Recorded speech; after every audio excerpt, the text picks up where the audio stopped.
Buonasera a tutti e ben ritrovati. Come promesso, le 22:30 e noi ci siamo. Siamo presenti ma soprattutto puntualissimi per un appuntamento che in tanti stavate aspettando e che anche noi stavamo aspettando, perché finalmente dopo tanto tempo è di nuovo qui insieme a noi e quest'oggi lo vedremo e lo sentiremo soprattutto in una veste diversa. Io vado a dare subito il benvenuto a lui, il nostro artista Daniele De Martino.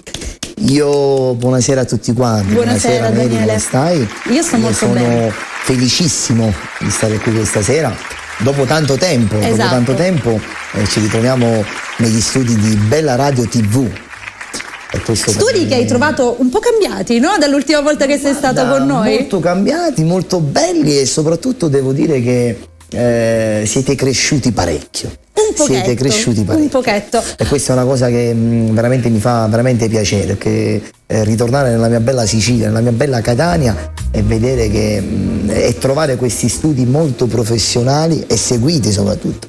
È una soddisfazione. Esatto, lui ha detto tornare nella mia bella Sicilia, nella mia bella Catania. Qui mi escono due frasi da dire. La prima, ovviamente, Catania per te è casa, tu palermitano, però Catania è come se fosse casa tua. Allora, io sono un palermitano adottato artisticamente e non solo, adottato a Catania. Esatto. Perché Daniele De Martino, parte proprio da Catania.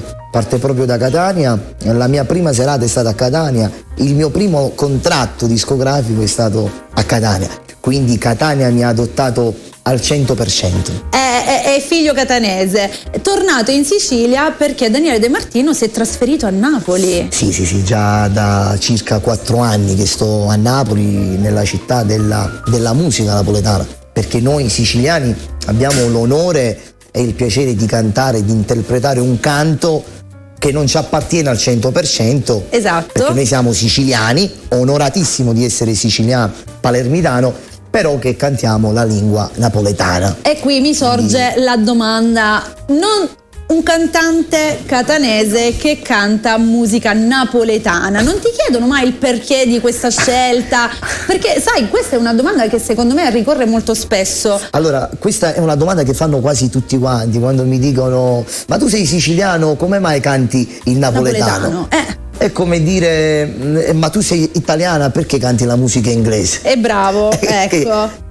Che vuol dire? Che significato ha? Canto la musica napoletana perché mi piace, la seguo da piccolo, forse dalla nascita, e poi io credo che la musica napoletana, la musica neomelodica, perché io non sono un cantante napoletano, io faccio parte dei neomelodici, sì. Sono un giovane che canta la musica neomelodica. Cantanti napoletani sono Mario Merola, sono Mario Trevi, sono Mario Nardi, tutti questi grandi Stiamo nomi, parlando di artisti. grandi artisti. Io sono cantante neomelodico, faccio parte dei neomelodici, orgoglioso di farne parte. Ecco, sono quel ragazzo che ama cantare quelle storie d'amore, quelle storie vere, perché la musica neomelodica per me, la musica napoletana, è verità. Ecco, stavo proprio per dire questo, forse perché con la musica napoletana si può trasmettere di più il sentimento, si riesce ad esternare in maniera diversa, si può raccontare tutte, diciamo che parla il cuore, anche perché tu, autore anche dei tuoi brani, scrivi, parli, esprimi, e forse è anche più facile, no? Nel cantare e nel dare un sentimento che magari si è racchiuso. Allora, la musica napoletana ti dà la possibilità di esprimerti, ecco, di raccontare chi sei veramente. Io l'ho fatto tante volte attraverso le mie canzoni, tante volte l'ho fatto e tante volte la gente mi ha capito e ha detto sì. Forse perché riesco ad esprimermi, riesco a raccontare le storie che ci circondano. Noi siamo un canto popolare. Sì. Noi siamo un canto popolare, noi cantiamo per il popolino e il nostro è un canto popolare, un canto soprattutto vero, pieno di amore, ma alle volte anche pieno di sofferenza. Quello che arriva di più, perché è la realtà dei fatti. Ed è proprio la musica napoletana che trasmette questo. Allora, diciamo al pubblico che ci sta seguendo che oggi comunque con Daniele sarà una puntata molto bella, perché come vedete noi siamo seduti tutti e due in due poltrone. Siamo nel nostro salotto. Esatto, un salotto, abbiamo adibito anche lo studio proprio in occasione di questo e scopriremo Daniele De Martino. Io mi sono preparata una serie di domande, Dani. Devo mettere paura? Ma non lo so, io oggi tu mi hai dato carta libera, hai detto vai Mary, io vengo lì, facciamo quello che vuoi, io entrerò un po' anche in più nel tuo essere, cose che magari... Nel mio personale. Esatto, non nel Daniele De Martino artista, ma questa sera ti scopriremo, io ti farò qualche domandina anche un po' più personale, perché tu non sei un artista che si racconta tanto,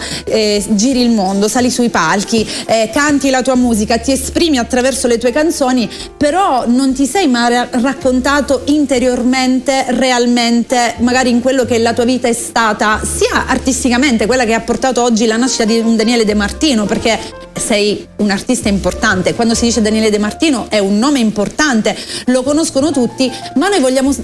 Allora, partiamo dal presente e poi torneremo un po' indietro, insomma, preparati. Allora, io questa sera sono venuto con la consapevolezza, immaginavo che tu preparavi una puntata diversa dalle altre, appunto perché volevi entrare un po', diciamo, nel personale. E mi sono detto, tanti di loro mi fanno degli inviti, delle ospitate particolari, io non accetto quasi mai, perché io distingo sempre il lavoro con la vita personale. Il lavoro è una cosa, il mio lavoro, la vita personale è un'altra. Quando tu ti racconti, quando tu ti spogli dai panni dell'artista, ecco, racconti realmente chi sei. È un po' mettersi a nudo. Ti metti a nudo e dipende che passato hai.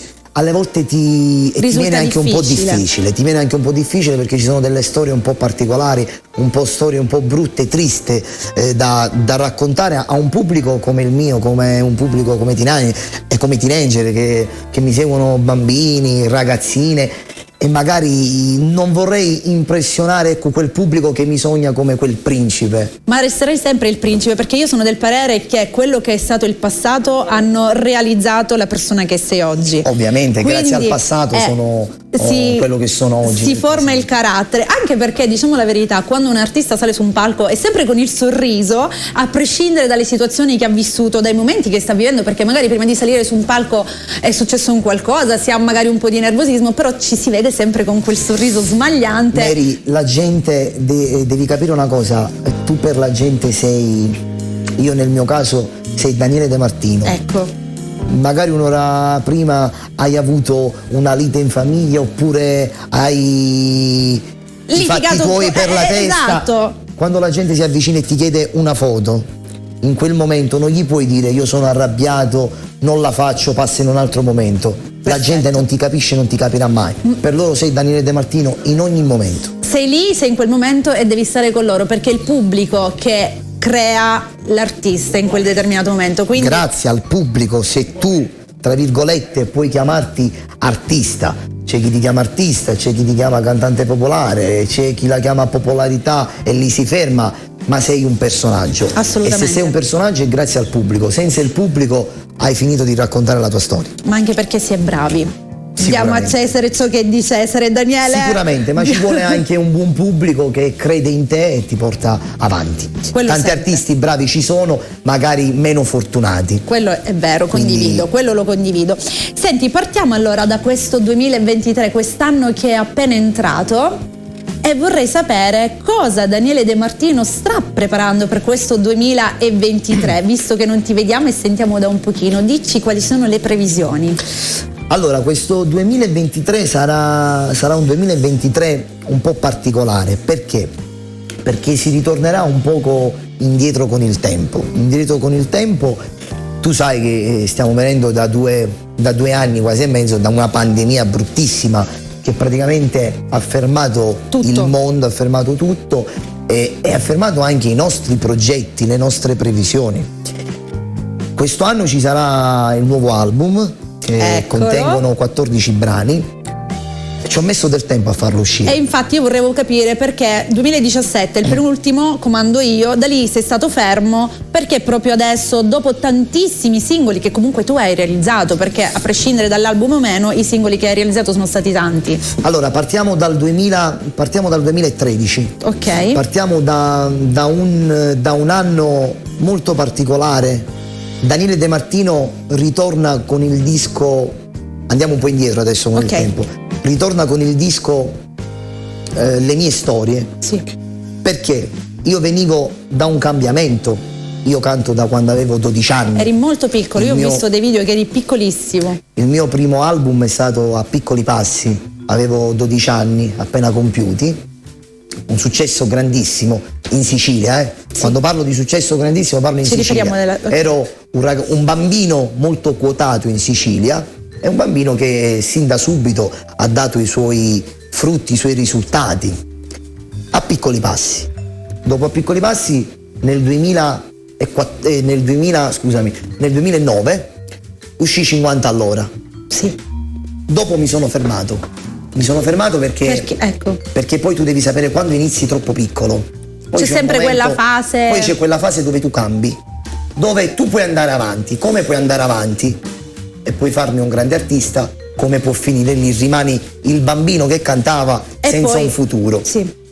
Ecco, è stato dal 2009 fino al 2012, per me sono stati degli anni. Dal 2010 fino al 2012 sono stati degli anni di pausa, bui. di riflessione tua. No, di pausa, sono state perché io volevo cantare, però chi investiva su di me purtroppo non credeva più in quel bambino, perché gli stava cambiando la voce, perché stava crescendo e non puoi mai sapere come sta crescendo e cosa verrà quello dopo. Che succederà assolutamente. Quindi diciamo che non hanno avuto quel 100% di fiducia. No, perché purtroppo era un bambino, era un fenomeno che cantava da quella voce squillante, quei movimenti da bambino bellissimi che incantano tutta la gente. Quel bambino non c'è più, quindi quando lo vedo dico ma è cresciuto, ma ormai, cosa che capita a tutti quanti, ma è normale, chi ha iniziato da piccolo. Quindi mi trovo in un momento dove mi fermo, dove nessuno più crede in me. Sì. Quindi mi trovo da solo. Non provengo da un papà ricco, io provengo da un grande papà, ma un lavoratore. Una famiglia umilissima, un papà umilissimo, una mamma casalinga, non aveva i soldi 5-10 mila euro per farne un brano, un disco anche perché all'epoca non c'erano social, non c'era nulla di tutto questo, quindi o facevi tutto davvero a piccoli passi, camminavi, come si dice, pian piano, perché oggi con i social, sai, la visibilità oggi è diventato molto più facile. Esatto.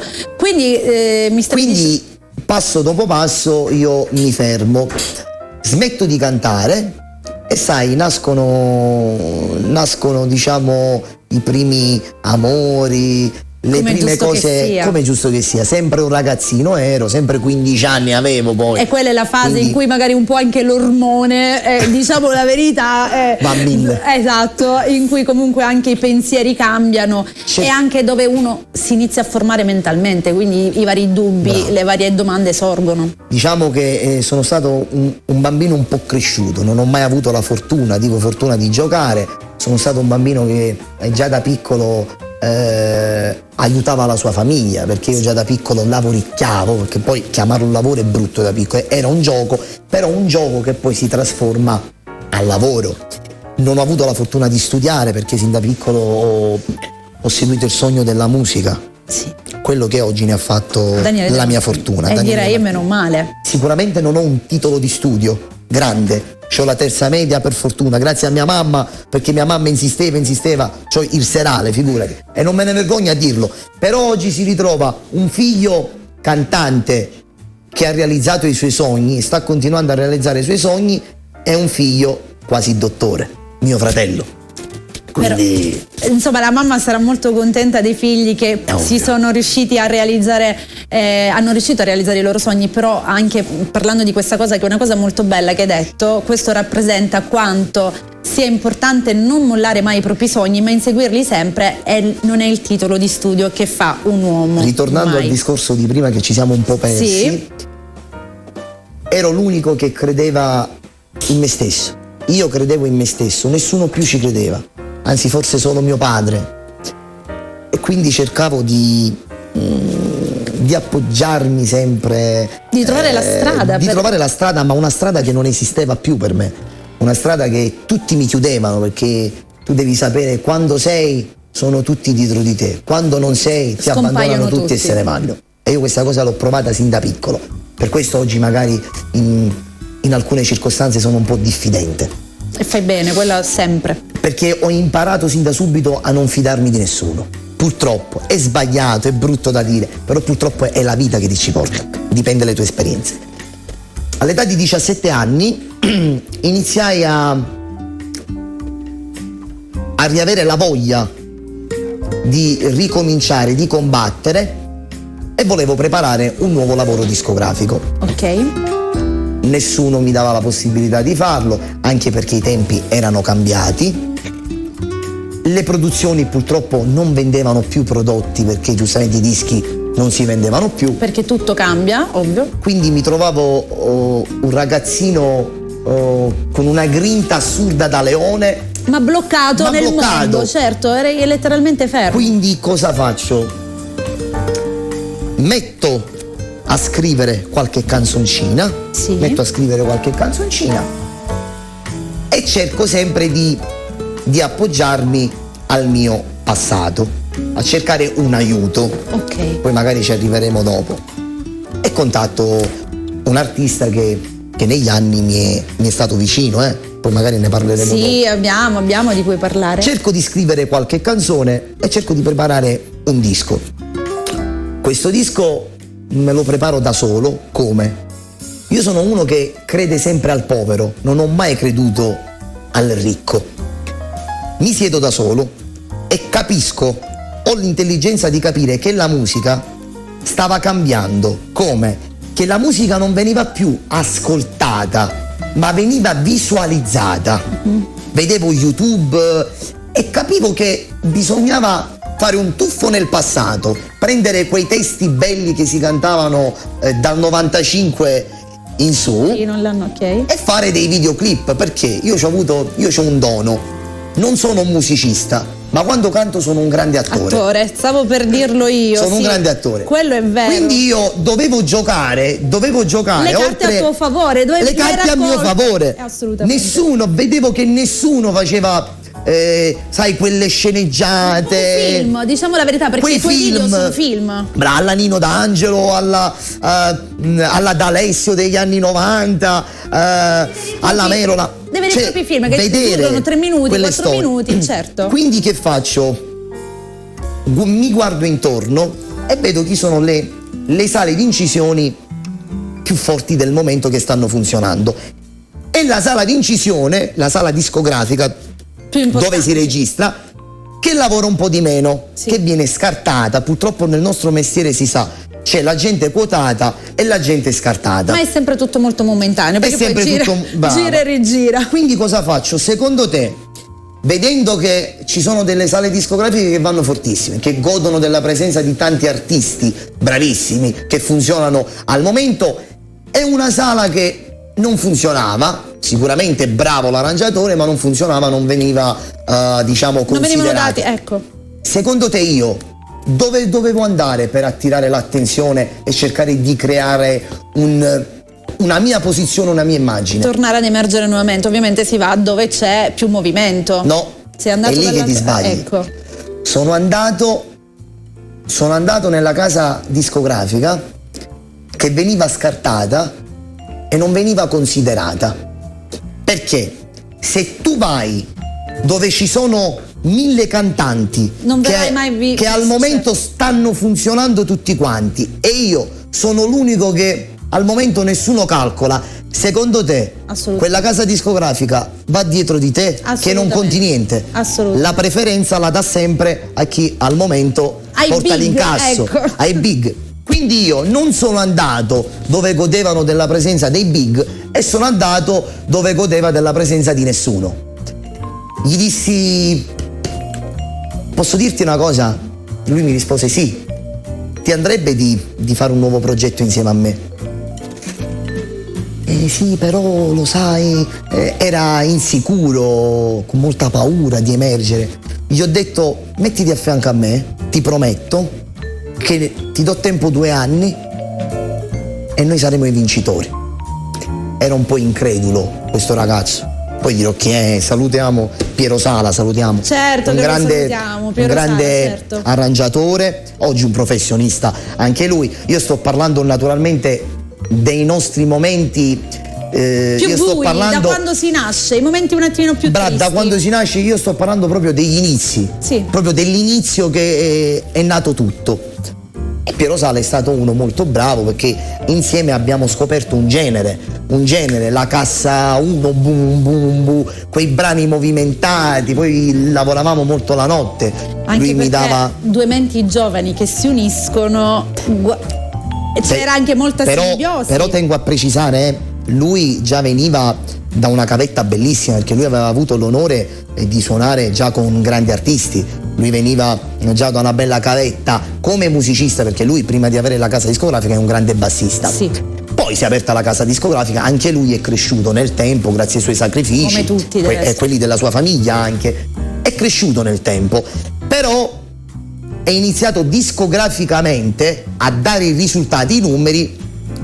Siamo stati Piero Sala e Daniele De Martino insieme. Quindi sono andato in quella sala discografica dove non godeva dei big.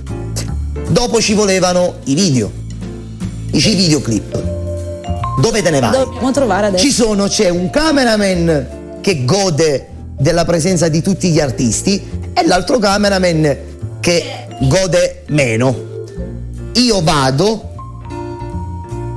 in un operatore video che non godeva del successo momentaneo e gli dico la stessa cosa che dissi all'arrangiatore: ti andrebbe di farmi dei video? Sì, Angelo Lo Bianco sto parlando, sto raccontando proprio gli inizi. Questo signore, un signore grande, mi disse sì, lo faccio, anche se era pieno di delusioni dentro perché era stato un po' deluso perché lui ha fatto del bene a tanti e come sempre poi magari si dimenticano quello che la vita è fa. questa, esatto. E io gli dissi a questo signore: signor Angelo, mi aiuti che le farò prendere le sue giuste soddisfazioni. Al momento, sai, non vieni mai creduto al 100%. Perché sai quanti ne passano magari che dicono tutte queste cose, che fanno i film, i cosiddetti film, e quindi insomma dare fiducia è una cosa difficile, hai detto pure tu. È una cosa molto difficile. Inizio questo progetto, inizio a scrivere, inizio a prendere anche qualche cover perché è giusto, così si fa, come hanno fatto tutti quanti e fanno tutti quanti. Insomma è la legge della musica. E nasce il disco Le mie storie. La canzone che mi portò fortuna tantissimo è stata E con i vetri appannati dai nostri respiri. Un video fatto in macchina, un video povero. Le scenografie sempre studiate sin dall'inizio. Sempre da me, sempre, tutto da me. Questa poi dopo ci arriviamo, però. Tutto De Martino. Ecco, tutto De Martino, ok. Ecco, quella canzone a Palermo fa un successo terribile, perché faccio un video talmente povero e umile che forse è piaciuta proprio quella semplicità, quella povertà. Quella forse non è nemmeno la povertà, è quel ritrovarsi in quella determinata circostanza, perché quando io guardo un video e so che posso essere io, allora sì, quando vedo cose troppo esagerate, vabbè, lì è perché devi fare l'odio, l'ho fatto anche io, sì, tempi indietro l'ho fatto anche io. Ogni tanto ci sta. Lì è perché si deve far parlare. Però qua quello sì, perché nella vita non puoi essere sempre piatto. No, è normale, devi anche variare. Però è stato giusto questo, perché io, ragazza o ragazzo che sia, che guardo quel video, sento quella canzone, mi immedesimo, allora sì, perché mi arriva dove deve arrivare. Quando un artista ti arriva, è il cuore che comanda. Infatti, sempre. Mentre giravamo le scene di questo video, la ragazza in questione, che è una ragazza di Palermo, molto più grande di me perché ero più ragazzino, mi disse, mentre giravamo il video, dice: sto sentendo i brividi. Perché? Perché queste sono storie che ho già vissuto, certo. E quindi mi sta facendo rivivere delle esperienze. Da lì capii: Daniele, hai fatto successo, Daniele, è successo. E da lì funzionò questa canzone che poi a Palermo mi ha dato tantissime soddisfazioni. E da lì si diceva: guarda chi c'è, Daniele De Martino, te lo ricordi quello che cantava con? Quello che cantava con. Sai, mentalmente dicevo, aspetta, Daniele De Martino, quello che cantava con, mi fa piacere, però adesso dobbiamo togliere il con. Devono dire, Daniele. Quando dice Daniele De Martino c'è, e si ci deve lavorare su. Esce questo disco, funziona, e la Rosa Salvo, Sia mio musica, manager, stiamo parlando. Sia Musica, mi dice, allora 30.000, già stiamo parlando di 8 anni fa adesso, Sì. mi dice, hai fatto 30.000 in una settimana. Sì. 30.000 in una settimana ovviamente. erano allora 30.000 in una settimana nel 2013, erano 300.000 oggi in un giorno. Posso aprire una parentesi? Vai. Non erano comprate, erano originali. Brava. Scusa, mi è venuta, mi è partita proprio d'impeto questa cosa. Quindi era un mistero, perché stava volando questo ragazzo, questo ragazzino stava volando nel web, ok? Passo dopo passo inizia a fare video. Funzionavo. Ma non eri soddisfatto di... Mancava l'input, ecco. Mancava quel pezzo che ti faceva entrare proprio nei cuori di tutti Esplodere. quanti. Perché prima entri nel cuore delle bambine, dei bambini, e si dice, ah vabbè, cantante dei bambini, No, e poi finisce. Assolutamente, perché i bambini ascoltano la musica e poi i genitori automaticamente vanno di là. Però devi cercare di togliere questo con e di far togliere questo pensiero. E solamente il tempo, i mesi e i giorni ti possono aiutare a dare conferma, ragione. certo. Quindi cosa faccio? Mi metto in cammino per scrivere un nuovo disco. Per caso incontro un genitore con un bambino piccolissimo, bellissimo, alla quale mi dice, lo sai, io c'ho mio figlio che ha 5 anni, gli piace cantare, però dice vorrei fargli cantare un brano insieme a te. Sì. Quanto ti prendi? Ora, parlando tra me e te, no? Fai conto che stasera tu sei mia sorella e io mi sto confidando. Io ero in cerca di grana, cerca di soldi. Era il momento che doveva creare, perché certo. Si funzionava e nel web la gente ti riconosceva, cose, però mancavano le serate, certo. Mancava la grana. Quindi mentalmente cercavo di, diciamo, tra virgolette, di trovare un numero e trovare un qualcosa per fare soldi. Certo. Perché l'arrangiatore si è messo a lavorare, ma doveva essere sempre pagato, mica me li faceva gratis. Una volta magari dovevo portare certo. la grana. Avevo bisogno di ossigeno per andare a prodursi e continuare. E gli dissi a Piero, c'è questo bambino piccolissimo, sicuramente il bambino ancora deve crescere, facciamo un brano. Porto il bambino è piccolino ancora, però è bellissimo, c'ha un'immagine fantastica, dei movimenti stupendi. E Piero mi dice, sì, ma è piccolo, non lo posso fare cantare, dice, perché ancora è piccolo. Piero, forse non hai capito. Piero, mi servono i soldi. Fai qualcosa, Fai qualcosa. Prendo un brano, scrivo un brano e lo cantiamo insieme a questo bambino. Ricordo bene, era il mese di luglio. Registrai questo pezzo e registrai il videoclip. A Palermo, tu sai, esistevano, perché ormai da un bel po' di tempo non esistono più, le feste di piazza. Ma quello purtroppo anche a Catania, non so. Dico purtroppo perché sono state dette delle cose anche non vere. Sbagliate. È stata un po' sporcata la musica neomelodica. Molto. Hanno un po' esagerato. Ma non parlo degli artisti, parlo anche dei giornali. Lì ci arriveremo, non ti preoccupare, arriveremo anche lì. Che cosa succede? Succede che registro questo video e a ottobre si chiudeva la stagione in bellezza con la festa più grande di Palermo, sì, San Michele Arcangelo. Okay. È la festa più grande di Palermo. Salire su quel palco è come salire a Sanremo.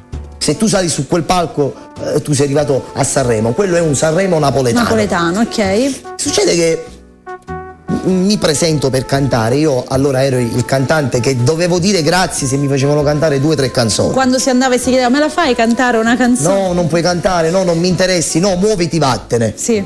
Queste sono cose che ho preso tantissime volte. Non c'è tempo, non c'è spazio in scaletta. Bravo. Ecco. Succede che devo esibirmi. Prima mi avevano promesso di farmi cantare 6 canzoni, poi me ne mettono 2. Dico io, De Martino, devi cantare Daniele, che allora non ero proprio Daniele De Martino, devi cantare 2 canzoni, quindi hai praticamente una carta. C'era una piazza piena, circa 10.000 persone, non per me, ma per l'artista che c'era dopo di me. Okay. Ricordo che c'era Natale Galletta, ricordo. Okay. Non lo posso dimenticare. Grande artista, un grande amico, ciao Natale. Succede che vedo questa piazza piena e dico: Daniele, sei a ottobre del 2013. Sì. Se tu adesso sali e farai esplodere questa piazza, tu il prossimo anno sarai un cantante di chiusura nelle piazze. Se adesso questa piazza sei un cantante artista non esploderà, cerca di perdere un po' le speranze, perché allora è la fine. Ti eri convinto così davvero prima di salire? Sì. Ho detto o la va o la spacca. Due sono le cose. Tu da lì ti eri fatto, praticamente ti eri programmato il tuo futuro? No, tu non ci credi, sì, ma è così. È così. E chi mi conosce realmente delle origini sa che è così. Quindi era, diciamo, un po' la chi strada mi conosce decisiva. dall'origine. Ho detto, se San Michele Arcangelo si alza, hai vinto. Se non si alza, è finito. Ok, quindi non è la strada giusta. 2 canzoni, chi era insieme a me, diciamo, i ragazzi che mi accompagnavano, tra virgolette, dicevano: 2 canzoni che devi fare, andiamocene. Non ti preoccupare, fammi cantare queste 2 canzoni. Queste 2 canzoni saranno le 2 canzoni della mia vita. Tolgo tutti i brani che avevo in scaletta, perché cantandone 2, canto la prima canzone e faccio salire questo bambino con me. Il bambino in questione si chiama Daniele Marino. L'avevo immaginato. Faccio salire questo bambino insieme a me e dico: Dani, sei pronto? Piccolino. Mi guardava tenero. Canto la prima canzone, non succede. Vabbè, ciao, niente di che. Quando entra questo bambino, tutta la gente guardava, diceva: che fa sto bambino adesso? Credimi, Mary, e c'è il video su YouTube, anzi, quando guarderete questa intervista andate a vedere Daniele De Martino e Daniele Marino a San Michele Arcangelo, vedrete che è tutta la verità. Canto questa canzone insieme a questo bambino, a 1 minuto esatto della canzone si alza tutta la piazza di San Michele Arcangelo, esplode la piazza. Cosa hai provato in quel momento? Dentro di me ho detto, perché poi mia mamma sta a pochi passi, io stavo a pochi passi, stavo da Ballarò. Ok. Ho detto: Daniele, è il tuo momento. Successo. Vai. È successo.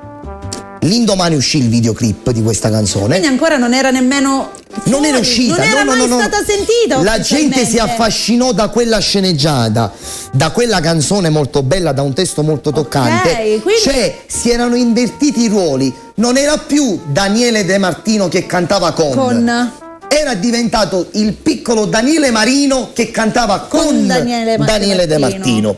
Quindi è stata una partenza per me grandissima, perché a Palermo esplode Daniele De Martino e il piccolo Daniele Marino. Poi nasce, perché la prima canzone è stata Un'altra vita, poi nasce Si tu malas. Cioè, brani che sceneggiavo, canzoni, cioè io andavo con la scia che mi era stata, diciamo, trasmessa dall'artista che mi ha cresciuto, quindi io ho usato quei trucchi, ho usato diciamo, quei metodi, quelle sceneggiate, e ne ho fatto tesoro. Assolutamente, perché sei stato bravo a saperle utilizzare. Funzionavano tantissimo. Nel 2014 nasce l'anno Daniele De Martino e Daniele Marino. Sì. Adesso devo fare il disco nuovo. Devo mettermi avanti io. Sì. E scrivo il disco Camminando verso l'alto, che io ricordo che lo presentai a Bella Radio. Preparo il disco Camminando verso l'alto e durante questo disco c'è una canzone che esplode proprio Palermo e lì, diciamo, mi identifica. Ma para ieri, in una notte d'inverno, mentre ero con una fidanzatina, mi ero pure lasciato tra virgolette, ecco, scrivo questa canzone Ma para ieri. Esce questo pezzo, da lì tutto cambiò, perché non solo cattura i cuori dei bambini, ma anche con Daniele Marino, non solo cattura i cuori delle ragazzine, ma cattura i cuori anche delle donne più grandi, delle mamme, dei genitori. Perché vado a toccare dei testi un po' più grandi di me, che arrivano. Da lì giorno dopo giorno nascono brani contro brani, cerco di scrivere la verità, cerco di apprendere, cerco di guardare cosa sta cambiando. La vita quotidiana. La vita quotidiana. La vita di tutti i giorni. E nasce un brano e nasce il disco Camminando verso l'alto. Sì. In questo disco c'è un brano bellissimo, un ritorno, il ritorno di Daniele De Martino e Gianni Vezzosi. Sì.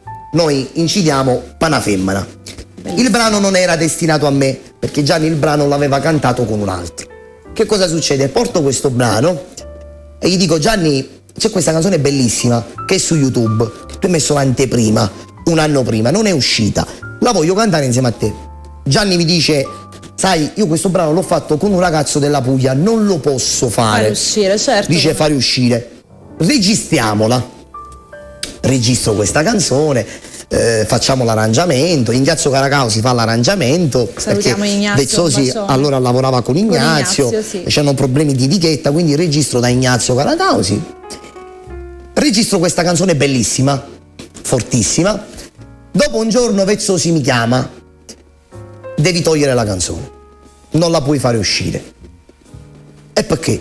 Perché il brano apparteneva a un altro artista della Puglia, Tony Capone, a cui poi saluto, un bacio. Non la puoi fare uscire, non la potete fare uscire. Sai, il brano già inciso su YouTube, perché il brano già era inciso, il brano avevano fatto l'anteprima loro, il brano già esisteva.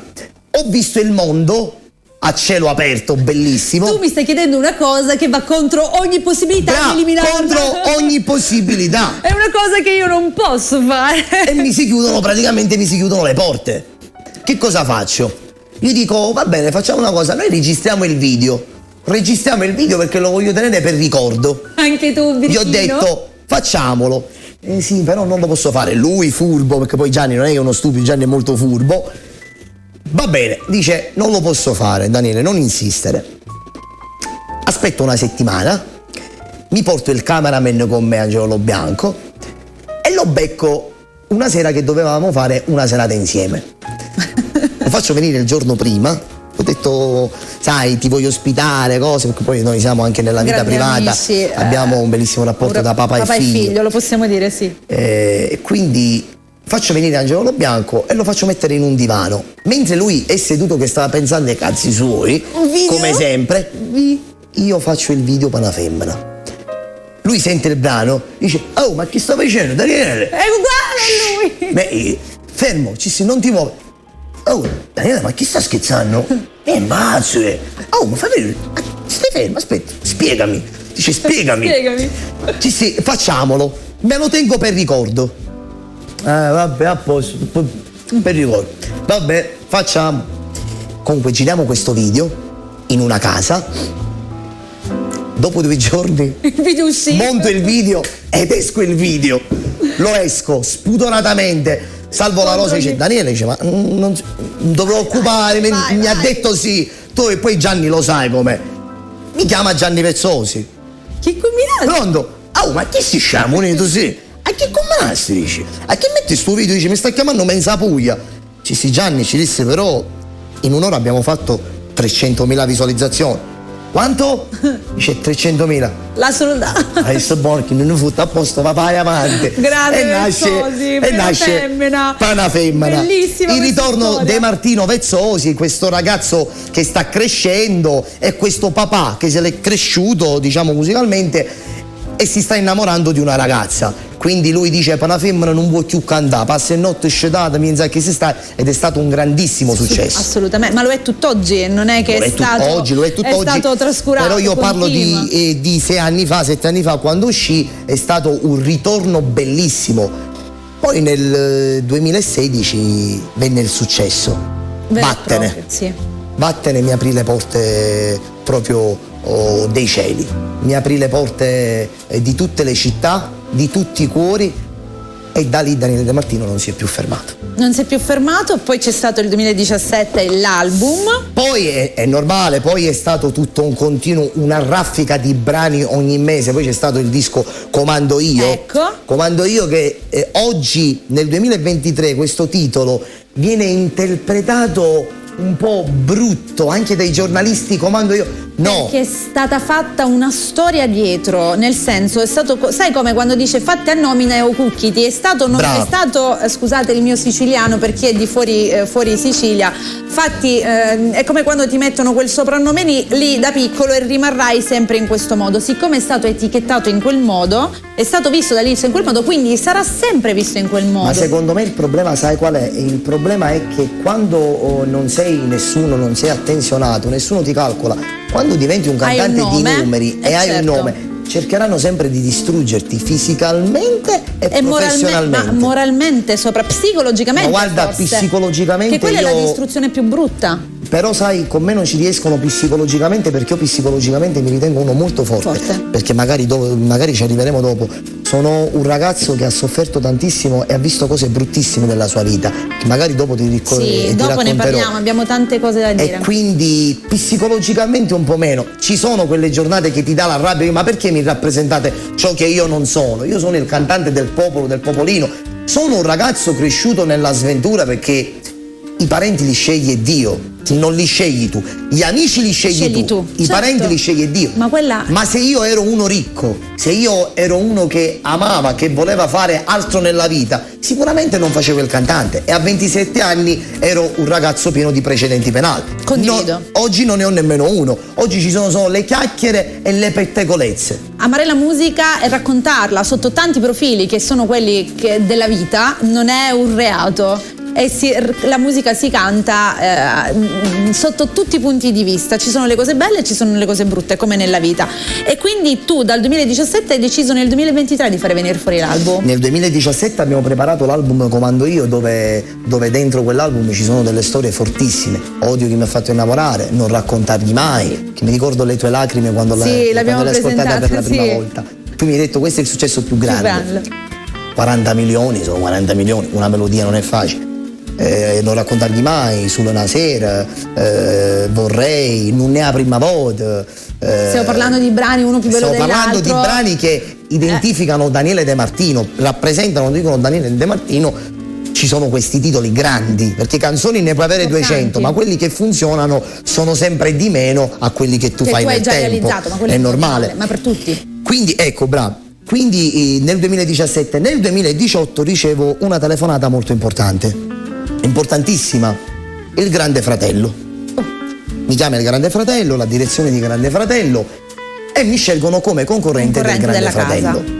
Mi ricordo, perché se ne è parlato tanto anche sui social, perché tu all'inizio non dicevi nulla, perché per contratto non si poteva dire, non lo potevo dire. Firmo il contratto, vado a Cinecittà, mi prendono, mi scelgono perché mi hanno chiamato loro. Succede che nel 2018 un artista, Francesco D'Aleo, un artista siciliano, bravissimo, scrive una canzone intitolata Bella Bionda. Porta questo pezzo, dice, sai, perché l'autore è lui di questo brano, lui è l'autore e il compositore della canzone e in gran parte anche l'arrangiatore della canzone. Dice, ho scritto questa canzone, dice, la voglio cantare insieme a te. Io, che l'anno prima vengo dal genere Non raccontargli mai, Comando io parlo del genere musicale, no dei testi, cioè un genere fatto mio, un genere un po' diverso da Bella Bionda. Ascolto questo pezzo e io, stupido io allora, gli dissi, sì, però non mi attira. E lui mi dice, guarda che il brano è fortissimo, bisogna cambiare, facciamolo. Io dicevo sempre no. Va bene. Francesco D'Aleo si trova da Piero Sala, ci incontriamo e io gli racconto la storia, sto andando a Grande Fratello, quindi cambiamo, facciamo qualcosa. Me lo volevo portare nel mio genere, che poi ha avuto ragione lui, io sono uno che racconta le cose come stanno, non mi piace vantarmi di ciò che non è mio. Quindi ha avuto ragione Francesco, però io ancora non lo sapevo, perché venivo dai miei successi, dalle mie cose, quindi io me ne andavo mentalmente con il mio mondo, avere ragione musicalmente. Piero Sala mi dice, fai una cosa, proviamoci, mettiamo la voce, vediamo cosa succede, che cosa esce. Metto la voce Loro registrano, facciamo un piccolo sketch e lo lanciano su Facebook.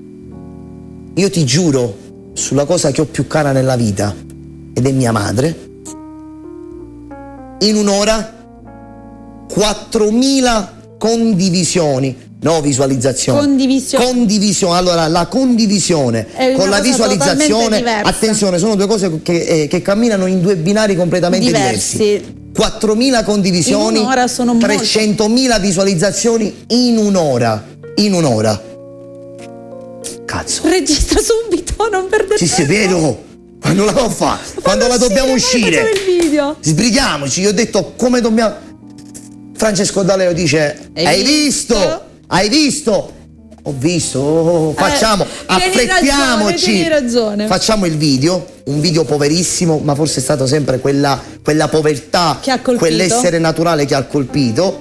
E oggi Bella Bionda racchiude 200 milioni di visualizzazioni. È una canzone che ha aumentato. Ma conoscono tutti, non solo gli amanti del genere napoletano. Però ti posso dire una cosa, per i numeri che abbiamo fatto, noi con quel pezzo dovevamo andare molto ma molto più lontano di dove siamo andati. Purtroppo siamo classificati, siamo etichettati napoletani, neomelodici. Esatto. Poi lì nel 2021 cosa c'entra col Grande Fratello? Perché ti spiego, il Grande Fratello esce questo pezzo e il lavoro mi si moltiplica praticamente, mi si moltiplica le date.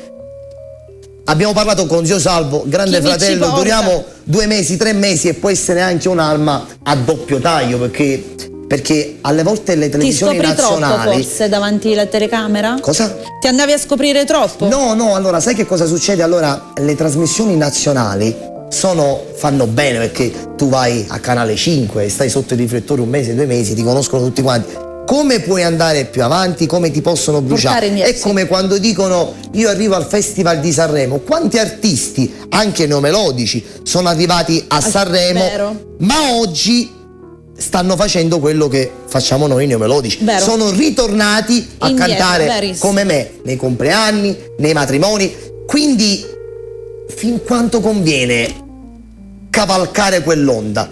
È bene se viene, però è molto. Sai che c'è la possibilità difficile, che finisce e che ti fa crollare. Che crolli, perché quando tu abbandoni il popolino, io sono il cantante del popolino e io vorrò essere per sempre il cantante del popolino. Quando mi chiama Bella Radio non posso venire più perché oggi c'è un contratto con la Mediaset. Bella Radio mi dice: ah, va bene, ma ti sei dimenticato quando non eri nessuno e noi ti pubblicizzavamo, ti abbiamo fatto crescere a Catania, ti abbiamo fatto crescere a Palermo, oggi non può venire più. Va bene, Te Martino, ti auguro il meglio dalla vita. Sì. Quando quel popolino poi ti cambiano i testi, devi cantare più italianizzato, devi fare qualcosa di diverso. Come ti fanno apparire loro, non puoi essere più tu. Non puoi essere più tu. Il pubblico che ti ha cresciuto non ti capisce più, certo. E quando non ti capisce più ti abbandona, e quando ti ha abbandonato ritornare nelle braccia di chi ti abbandona non è facile, assolutamente molto no. difficile, assolutamente no. Quindi la scelta migliore dopo Bella Bionda, scusami se vai. Dopo Bella Bionda, l'anno successivo 2019 ho scritto Tu sei importante, cioè praticamente io da un nazionale, perché Bella Bionda è una canzone nazionale, faccio 10 passi indietro a raccontare le storie del popolino. Bene, tu sei importante che insomma abbandona, diciamo per puri motivi, abbandona la figlia, non cresce la figlia e si separa dalla moglie, cioè praticamente è come fare 10 passi indietro. Forse quei 10 passi indietro mi hanno salvato la vita, perché non mi hanno tolto quell'etichetta. Ma quello che ti eri creato. Quello che mi ero creato. È quello brava, che fondamentalmente sei, perché nel tempo bisogna anche dire questo, ci si può creare il personaggio, ma se non si è realmente con quel modo di essere, prima o poi quella facciata crolla. Perché e devi stare molto attento. Puoi tenerla 1 anno, 2 anni, 3 anni, 4 anni, 5 anni, ma poi boom, si va giù. Quindi sei tu, quello che noi vediamo, a parte, ok, ci possono essere le sceneggiate nei video, ma perché piacciono, quello è Daniele De Martino. Purtroppo devi mettere sempre un po', diciamo, di marcia in più, ma lo devi un po' di fantasia, perché altrimenti sarebbe tutto troppo piatto, ma quello sempre. E stavo dicendo questo, quindi adesso ci aspettiamo l'album nuovo. Questo anno ci sarà l'album nuovo, tutti i brani scritti da Daniele De Martino, perché i miei dischi li ho sempre scritti io, io infatti... tranne qualche brano che ho catturato, magari qualche cover nel tempo, però poi il resto metto sempre le mani io. E io questo volevo chiederti, perché Daniele De Martino ha sempre scritto lui i suoi brani, non si è mai affidato a nessuno? Allora, perché ti spiego, secondo me l'artista, che il cantante, l'artista, come lo volete definire voi lo definite, che poi io mi faccio sempre definire dagli altri, non lo dico mai, io mi sento sempre quel ragazzo che ancora deve iniziare. Io non mi sento nessuno, credimi, e non lo sono realmente. Allora, io dico che il cantante, per durare nel tempo, deve lavorarci da solo. Perché? Se io domani compro brani da Mary Milano, compro brani da Davide, da un fratello mio, ok? E mi affido agli autori, bravissimi, più bravi di me giustamente, che hanno più esperienza. Però domani Mary per caso ha dei problemi familiari e non c'è con la testa. Me ne vado da Davide e Davide ha dei problemi o non gli viene la fantasia di scrivere. Cade Davide, automaticamente cado io, certo. Perché devo stare con la speranza di non avere mai un litigio con Davide, di non avere mai un litigio con Mary, perché mi devono scrivere la mia fortuna. Invece no, io scrivo quello che sento, dico quello che voglio dire e dico quello che mi piace dire, perché poi non tutti gli autori sono bravi a capirti. Ogni autore scrive quello che si sente. Magari ci si racconta una storia e poi però stila la sua canzone e magari quando si rilegge il senso era questo, però devi mettere lì, devi ascoltare, ma non mi piace, riscrivila, e vai a perdere del tempo che magari poi ti fa perdere altro tempo. Quindi io se me ne esco stasera da questo studio e mi va di fare domani un singolo nuovo e farlo uscire, io mi metto la penna nelle mani, bello o brutta, me la scrivo io. E la gente mi capisce, perché io funziono e ho sempre funzionato con quello che dico e scrivo io. Tante volte ci ho provato a cantare brani di altri, alcuni brani sono riusciti, come Bella Bionda, ma su 20, 2, 3 la gente mi capisce solo quando parlo e scrivo io. Forse perché un artista, quando esprime ciò che sente, lo fa anche in modo diverso rispetto a quello che lo fa in modo diverso. Infatti in questi 2 anni di pandemia ci siamo dati da fare, non ho sfruttato bene le mie idee perché le ho conservate, perché tu devi sempre pensare al futuro, non pensare mai al momento, pensa sempre al futuro. Quindi questo 2023 sarà una raccolta di quello che c'è stato Sarà una raccolta di quello che c'è stato negli anni precedenti, saranno brani nuovi, inediti, ma in questo disco sarò più Daniele De Martino, più del 2021, più del 2022. Quando uscirà quest'album? Ad aprile. Quindi ad aprile. Fine aprile sarà pronto il disco. Teniamoci pronti, possiamo già sapere quante tracce ci saranno? Saranno 14 tracce. Benissimo. Io sono nei dischi, esagero un po'. No, ma devi esagerare, perché insomma il pubblico vuole questo. Non tocchiamo un Daniele De Martino con le mani, con un CD da troppo tempo, quindi 14 sono anche poche. Vabbè, ma oggi devi capire che funzionano i singoli, oggi Spotify, YouTube, oggi la musica è TikTok. Quello sì, però quando tu ami un artista il CD lo vuoi. Compri il CD. Quello lo vuoi, il perché CD è sempre un bigliettino da visita. È vero che comunque lì hai YouTube, hai tutte le cose, te lo ascolti col cellulare, però se tu ami quell'artista l'album lo devi tenere e lo vai a comprare. Questo anno ho deciso di fare l'album, ci ho perso tempo perché è stato un album un po' pensato e soprattutto ho raccontato più del solito.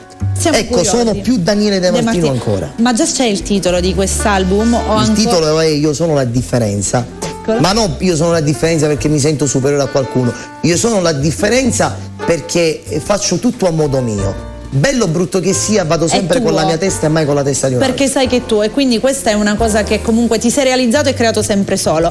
Sì. Quindi abbiamo un po' scoperto come nasce Daniele De Martino, perché sai, nel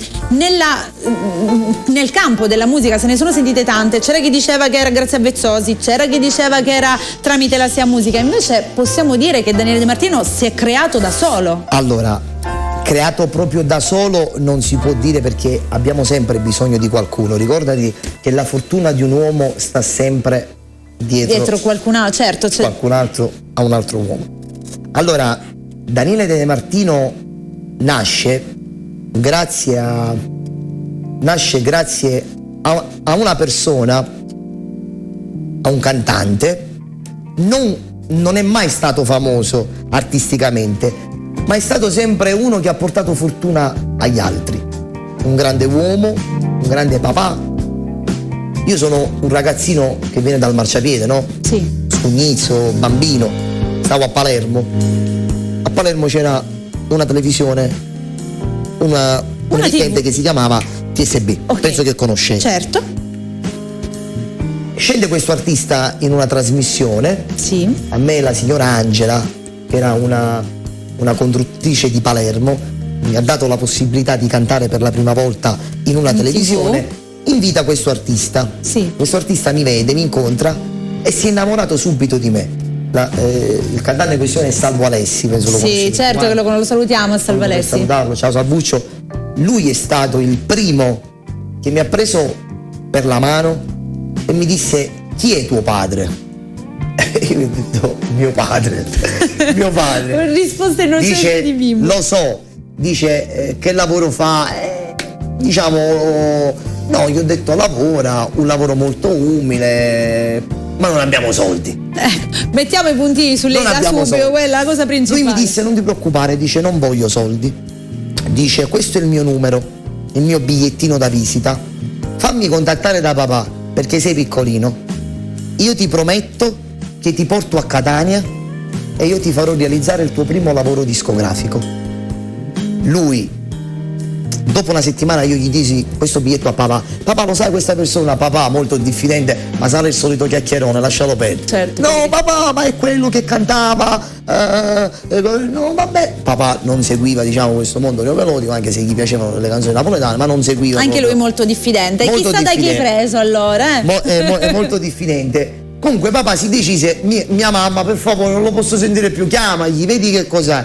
Dice: pronto, sono il papà. Dice: ah sì, ciao. Dice: domenica potete salire. Dice: io c'ho un lido qua a Catania. Sì. E il lido era il Zone Paradiso Playa? degli Aranci. Ah, ok. Penso che lo conosci. Paradiso è degli una Aranci. zona, sì, dopo Catania. esatto. Dice: domenica c'è uno spettacolo. In questo spettacolo c'è il produttore della Sea Musica, lo vuole vedere. Se il bambino gli piace, lo prendono e gli sì. fanno il disco. Viene la domenica, papà non si voleva alzare, non mi ci voleva portare. Io piangere, praticamente mi sono vestito io per la sera mi sono vestito alle 7 del mattino. Dai, tesoro, ero vestito dalle 7 del mattino. Euforico, molto euforico. Papà non mi ci voleva portare, mia mamma portaglielo, faglielo contento. Papà prendi 50 euro. Allora 50 euro a casa mia ci mangiavano una settimana, quindi sacrificare 50 euro per papà era un grande sacrificio, perché poi non sai a chi vai a trovare. Certo, quello che succede. Mi porta a Catania e ci incontriamo alla stazione. Salvo Alessi ci porta a mangiare, ci ospita, è molto in gamba, perché poi Salvo è una persona molto in gamba, ci porta a Catania e mi fa passare dalla vecchia casa discografica Sea Musica, dove c'era Tony Ranno. Ok. La vecchia sala di incisione Sea Musica. Sì. Dice: guarda questa sala, qui è dove registrano tutti i big. Gianni Celeste, Tony Colombo, Vezzosi, allora erano i big, come tutt'oggi lo sono, della Sicilia. Per me era un sogno vedere Gianni Celeste. Tu vedevi lì, eri Io venivo da Palermo, Celeste è amatissimo da Palermo, per me vedere Celeste è come vedere Gesù sceso sulla terra. Quindi immaginiamoci un bimbo con questo con quei sogni, di essere artista, ritrovarsi in quel punto dove ci sono entrati i grandi. Era come... Che cosa succede? Succede che mi dice: tu registrerai qui il tuo primo disco, te lo prometto. Andiamo in questa serata, c'è un lido pieno, entra questo bambino sempre con camicetta aperta, sin da piccolo, sempre aveva il suo stile, sempre così. Il suo stile. Chi mi conosce lo sa. Entro, canto, si avvicina un signore piccolino, mi sbatte la mano in faccia, mi dice: piacere, sono Salvo La Rosa. Dice a mio padre: tuo figlio? Sì. Fai una cosa, fine mese sali insieme a Salvo, che gli firmiamo il contratto al bambino. Dice, il bambino dice: lo prendiamo noi. Mio padre, il contratto, dice: va bene. Si affida alla fiducia di un zio mio zio Piero, una persona molto istruita, molto in gamba, dottore. Eccolo, dice Piero, lo sai, dice vogliono firmare questo contratto a mio figlio. Mio zio naturalmente ci dice aspetta, stai attento a quello che firmate, chissà certo, questi portano debiti cambiato e tu ci firmi. Ovviamente cosa si pensa? Sempre i soldi. Sempre i soldi. Perché è vero, è sempre lì che ti fregano. Mio zio dice mi sacrifico io, vengo insieme a voi. Un'ora per leggere le clausole piccolissime. Mio zio legge, poi dice il contratto dice è molto veritiero. Salvo non c'era perché allora Salvo partiva fra Catania, Napoli, ovviamente, perché lavorava con il genere. Sì. E mi firma il primo contratto. Dice va bene, dice il disco lo faremo noi, i brani li sceglieremo noi, dice vi faremo avere i brani. Il cantante più forte allora della SEA Musica, adesso parlo del 2008, okay. Il cantante più forte allora era Vezzosi, perché Vezzosi veniva dal disco a 19 non si nato strada, quindi immagina tu chi era in quel momento, chi era Gianni. Gianni era intoccabile in Sicilia e non solo. E non solo, ecco. Cosa fa Gianni? Gianni scrive una canzone, Orfano, destinata a un altro bambino. A un altro bambino. I produttori della SEA Musica sentono questo pezzo in sala mentre Gianni sta facendo il provino. Bello sto pezzo, dice di chi è? Dice no, dice lo sto scrivendo per un bambino, dice di Palermo, che lo devo dare a Palermo. Franco Volter lo fa registrare, quando finisce esce il disco, dice si è masterizzato? Sì. Ok, dice vediamo. Dice questo è mio, dice questo lo canterà il bambino di Palermo Daniele De Martino. Vezzosi chi è Daniele De Martino? Dice un vicino che aveva una voce che appena esce spuna tutta la Sicilia. Così ti ha conosciuto? Così l'ho conosciuto. Ecco, sto raccontando bene perché magari c'è chi dice grazie. No, devi capire bene, tutto ha un filo logico. Franco sequestra questo provino, glielo sequestra Gianni lo avevano pagato, venduto a Palermo a un altro ragazzino, sequestra questo provino, dice la canzone tu rimani qui, gliene scrivi un'altra. Questo dice cammina insieme a me. Vezzosi dice Franco, dice che così dici, così sarà. Va bene. Salgo, loro mi mandano questi pezzi, questi brani, tuttavia registriamo questa canzone. Io conosco Vezzosi, piacere, sono Vezzosi. Tu chi sei? Il ladro di Palermo? Perché ladro? È perché dice la canzone me l'avete rubata. Dice me la state rubando, sai quei modi suoi di fare che ti catturavano. Dice va bene, dice cantiamo. Lui ancora non mi aveva sentito cantare. Quando canto il pezzo, Gianni mi viene una bomba sto caroso. Bellissimo. Registriamo il pezzo, si mettono a piangere tutti, sai che poi Gianni è un Merola, ecco. Un Merola in versione Vezzosi. Lui è un altro. Quella grande voce, quella presenza, quel modo ti metteva suo. brividi, ti mette brividi, a me tutt'oggi mette brividi. No. E allora lì nasce Orfano. Uscì questo disco, spopolò Palermo, tu sentivi le macchine con questo bambino di Palermo che cantava con Vezzosi. Orfano. Abbiamo dato un'impronta veramente forte che la gente non se l'è più dimenticato, quel bambino che cantava con Vezzosi. Ed è stato un brano che continua tutt'oggi ad essere cantato e ricantato da Orfano tantissimi. È stata la storia di tanti bambini sfortunati. Esatto. Non è una storia che mi appartiene né a me né a Gianni, però l'abbiamo interpretata e siamo entrati nei cuori di tutti gli orfanelli, di tutti quei bambini sfortunati che non hanno avuto i genitori. Esatto. Parlando di Vezzosi, abbiamo scoperto come l'hai conosciuto, tutti sappiamo di questo amore che vi lega, ma adesso vogliamo entrare un po' nel tuo essere e capire cosa rappresenta per te Gianni Vezzosi. Abbiamo anche una foto, guarda qui, facciamola vedere anche in TV, eccola qui.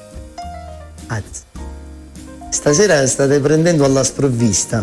Dici tutto. Vi siete attrezzati ci siamo bene. preparati e abbiamo un po' tutto organizzato per bene, come si deve.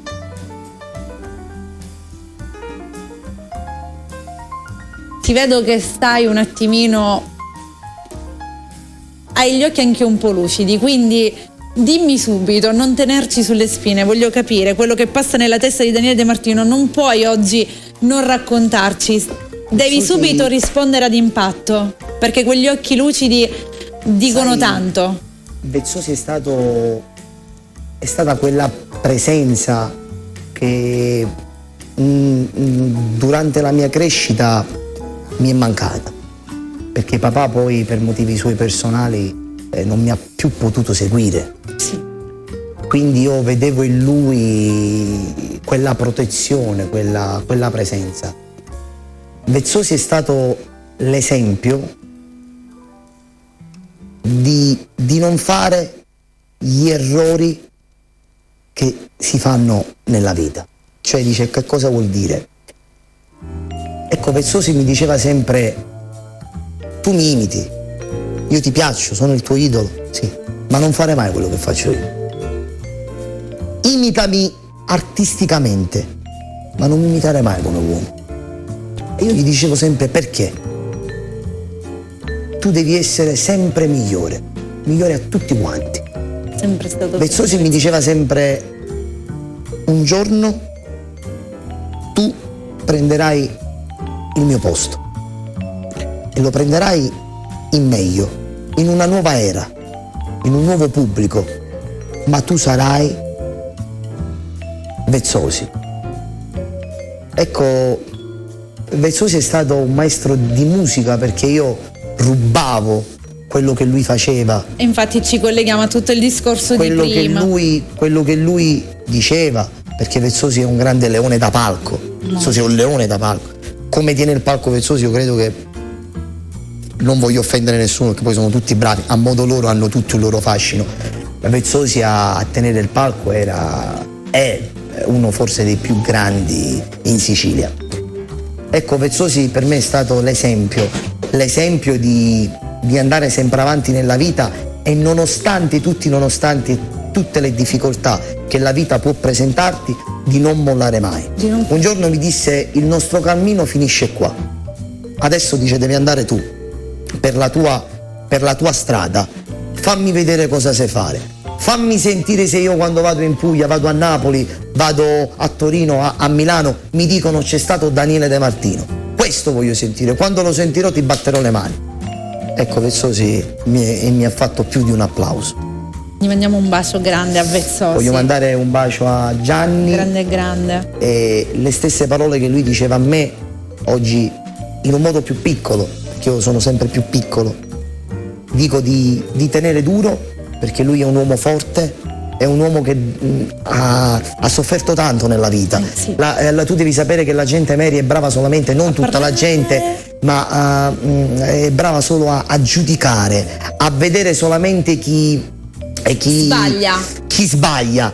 Ma quando Vezzosi aiutava, quando Vezzosi dava da mangiare a 50 famiglie, ecco, questo non lo raccontano mai, raccontano sempre quando Vezzosi magari faceva qualche errore. Le cose negative, che poi è verissimo, perché Vezzosi si toglie lui per amore di dare agli altri. Questo lo dico perché è realmente così, Gianni. Un giorno sentivo freddo, ci trovavamo in Puglia, ero piccolino, avevo freddo e avevo un giubbottino leggero. Vezzosi mi guardò, si fermò con la macchina in un magazzino, dice: vieni con me, entra. Mi comprò un giubbotto, io questo giubbotto ancora lo porto a casa, e io gli dissi: no, perché? E lui mi guardò negli occhi e mi disse: perché quando io alla tua età sentivo freddo, nessuno me lo comprava, oggi io lo compro a te.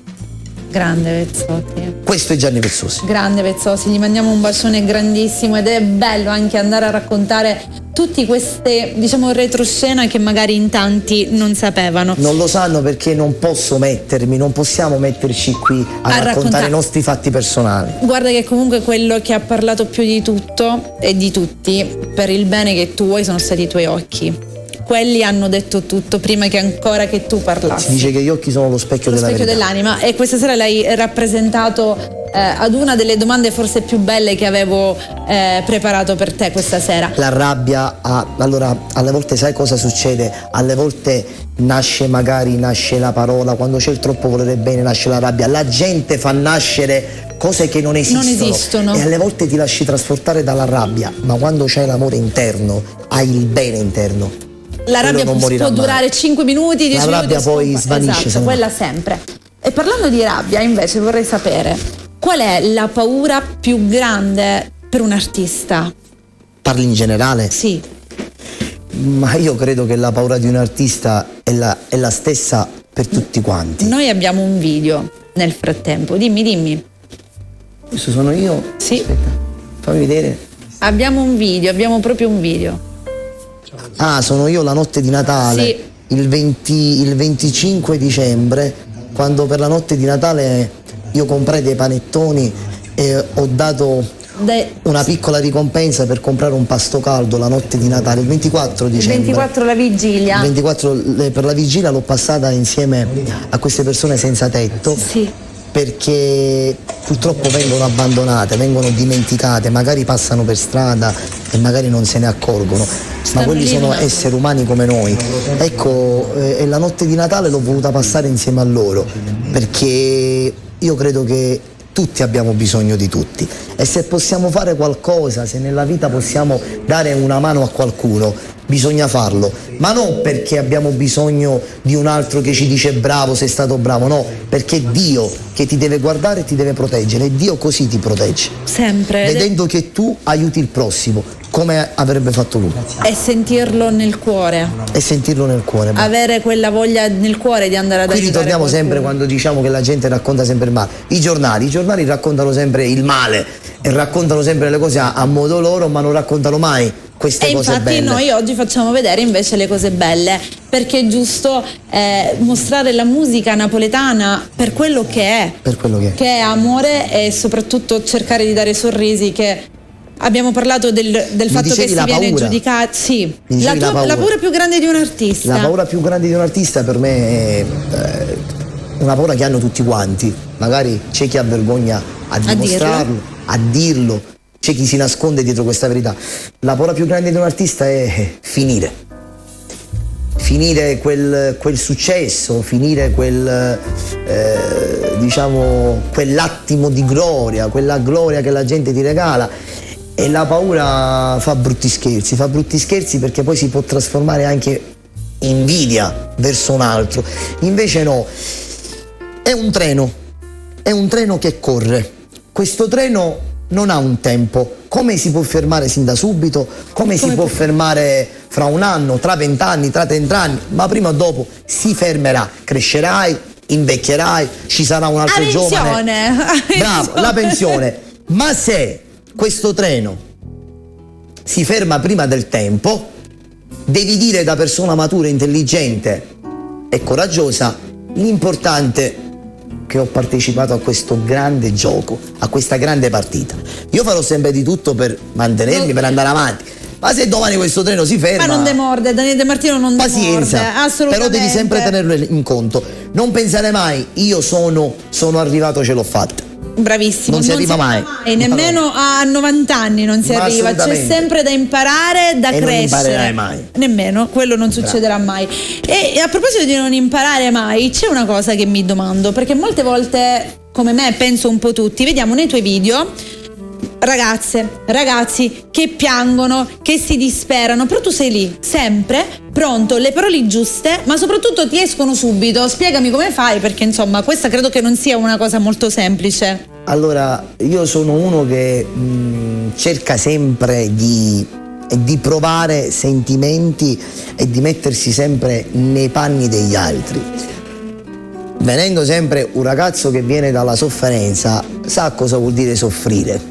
Magari non tutti soffriamo per le stesse cose, ognuno di noi abbiamo il nostro destino, abbiamo la nostra storia, passato, il nostro bagaglio. Cerco sempre di trovare delle parole di conforto, delle parole di protezione verso gli altri, soprattutto verso le mie fans, perché mi vedono come il loro principe, mi vedono come il loro fidanzato, mi vedono come il loro, diciamo tra virgolette, cercano protezioni nelle mie canzoni. Io non posso dargli un messaggio sbagliato, non posso dargli un cattivo esempio. Ecco, io sono uno che ama le donne, nel senso che dico sempre che le donne vanno sempre amate, onorate e rispettate. Se tu incontri l'amore quello vero, l'amore che ti fa battere il cuore, non c'è bisogno di farti una seconda chance, di avere un amante, di avere le avventure, perché una donna è capace di regalarti il mondo, non materialmente, ma sentimentalmente certo, ti regala il mondo. Quindi io per questo dico sempre, la donna quella giusta, quella esatta, giusta per il tuo cuore, non bisogna mai fartela scappare. Per parlare così, sei mai stato innamorato? Perché hai descritto un po' quello che è l'amore, quindi mi sorge spontanea questa domanda. Io sono stato innamorato, se non ero innamorato sicuramente non potevo descrivere l'amore come la descrivo nelle mie canzoni. Sono stato innamorato, ho versato anche qualche lacrima sicuramente. Hai pianto? Sì, piangere non è vergogna.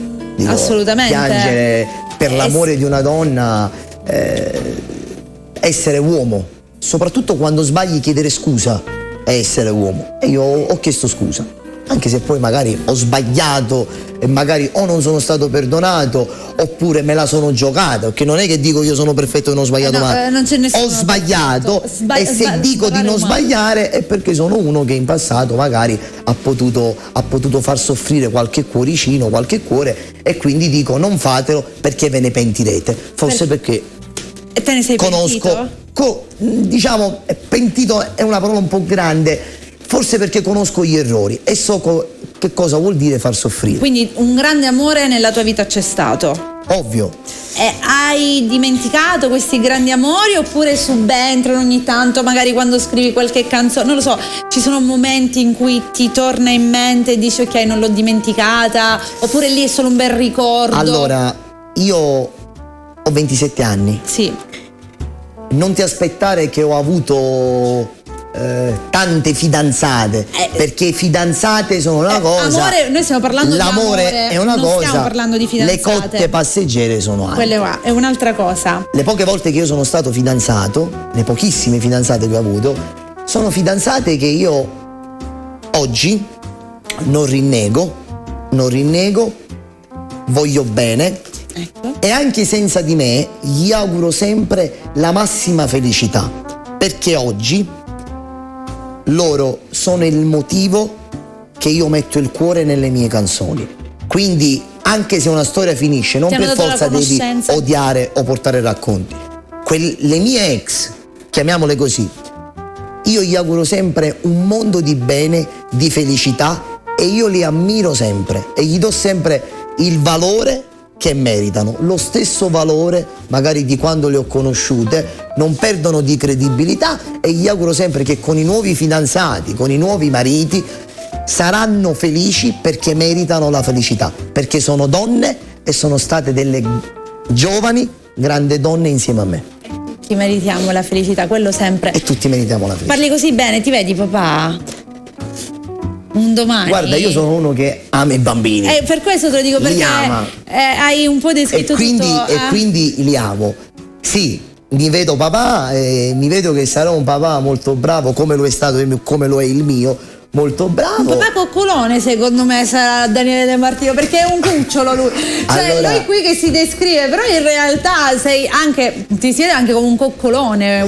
Quindi secondo me sarai un papà coccolone. Mio figlio, mia figlia, non so. I maschietti, allora gli uomini dicono sempre mio figlio, le donne dicono mia figlia. Secondo me è un po' una cosa, l'istinto. O figlia. Basta che Dio ce li mandi. Esatto. Già quello è un dono, che Dio ti manda dei figli è un dono, e quando arrivano dobbiamo apprezzare quel dono. Magari c'è qualcuno che non lo apprezza, qualcuno che abbandona, o qualcuno che fa delle scelte sbagliate. I figli sono un dono di Dio e c'è gente che desidera avere dei bambini e non ce l'ha, quindi bisogna apprezzare una vita umana. Condivido, comunque bellissima questa cosa. O femmine, o maschietti, o magari con sofferenze. Basta che Dio li manda. E se li manda c'è sempre un perché, a prescindere da come e dal perché arrivano. Invece, tornando sempre nel tuo personale, hai dei rimpianti, qualcosa che dici se ci pensi di tornassi indietro questo non lo farei, oppure questo lo cambierei magari sai,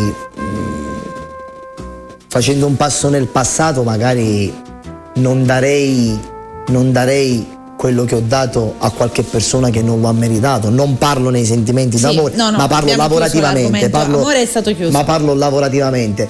Magari avrei dato di meno a persone che non meritavano. Però la vita, sai, nella vita esiste il perdono, perché il perdono lo ha lasciato Dio.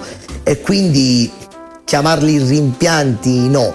mi sarei comportato magari diversamente, un po' più duro, ma se l'ho fatto vuol dire che c'è un perché, ha un suo perché, e quindi no, non ho rimpianti e rifarei tutto allo stesso modo, allo stesso posto e alla stessa ora. Quindi diciamo che non c'è nulla che cambieresti, che non rifaresti. Ma no, perché se oggi sono qui, tra virgolette, con serenità e un pubblico che mi segue, vuol dire che musicalmente doveva andare così. Esatto, era la strada da percorrere. E quindi va bene così.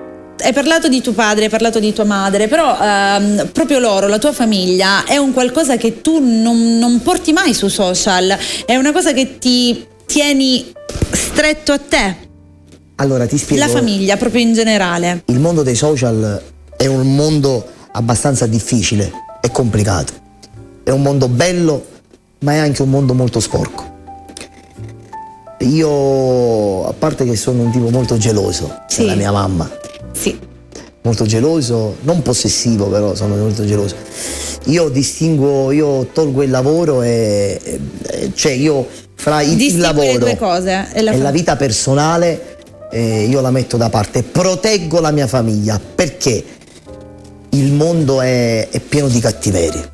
Questo lavoro, come ogni lavoro d'altronde, anche nel vostro caso, quando si ha visibilità porta tanta gelosia, e la gelosia si può trasformare in cattiveria, e quindi cerco sempre di proteggere. Figurati che io nel mio nuovo disco mi racconto in una canzone, sì, e racconto che io i problemi di fuori non li ho mai portato a casa. Mia madre non conosce mai una lacrima di suo figlio, cioè se mia madre sa che suo figlio ha sofferto nel cammino dell'età, lo sa perché oggi si racconta, perché oggi lo stiamo raccontando stasera, magari perché la mamma conosce il proprio figlio, ma non lo sa mai perché io andavo a casa e dicevo mamma, papà, ho di bisogno, mamma, papà, mi hanno sbattuto 3 porte in faccia al giorno. Forse tu pensi che non lo sanno, però una mamma, ti ricordo sempre che basta che guarda gli occhi del figlio e possibilmente non ti ha mai detto. Io ti ho appena detto, dalla mia bocca non lo sanno, sì, ma la mamma quando guarda negli occhi suo figlio lo sa che suo figlio soffre. Tu sei innamorato di tua mamma? Mia mamma letteralmente è la ragione della mia vita. Mia mamma è la mia fotocopia intanto, e poi mia mamma è quella donna stupenda, quella donna che si è sempre sacrificata per i figli, quella donna che non si è mai comprata una borsa per amore di comprare un qualcosa ai propri figli. È una mamma che ha sempre pensato alla famiglia. Diciamo, è un papà fantastico. Ovviamente in questo caso stiamo parlando della mamma, perché credo che il figlio maschio per la mamma ha una gelosia un po' diversa. Sì, vabbè, io sono una cosa esageratissima. Ecco. Per questo non pubblico mai cose, perché se qualcuno mi commenta poi esco pazzo, esce il mio lato brutto. È quello che non si deve vedere, evitare. È quello che non si deve vedere. Vabbè. Se io ti dico il numero A, Laura, cosa mi dici? Come mai questo nome? Dimmelo tu. Se io ti do la risposta è troppo facile così, deve uscire da te, no? L'hai detto con entusiasmo e questo mi fa piacere. Mi fa piacere perché la ricordi con il sorriso, quella che lei era. Sai cosa? Io sono del parere che nella vita, anche quando qualcuno non c'è più, il piangere è qualcosa che incentiva il dolore della cosa brutta di averla persa, ma quando si ricorda sempre con il pensiero positivo, si racconta con il positivo, si lascia il bello delle cose e soprattutto si rivive con un sorriso, come se fosse qui insieme a noi. Laura è una mia, non dico ex perché non c'è più, Laura è morta 6 anni fa con il motorino in un incidente stradale. Laura è stata un mio amore, una ragazza bellissima, una ragazza che per un attimo mi aveva fatto dimenticare la musica, no perché lei voleva che io non cantassi più, perché lei amava la musica. Quanti anni avevi? 15 anni. 15. È stato l'amore dei miei 15 fino ai 16 anni. Era il periodo in cui tu, diciamo, ti sei in cui io mi ero fermato. Ecco, allontanato. Quel vuoto che mi aveva creato la musica, in qual modo lo aveva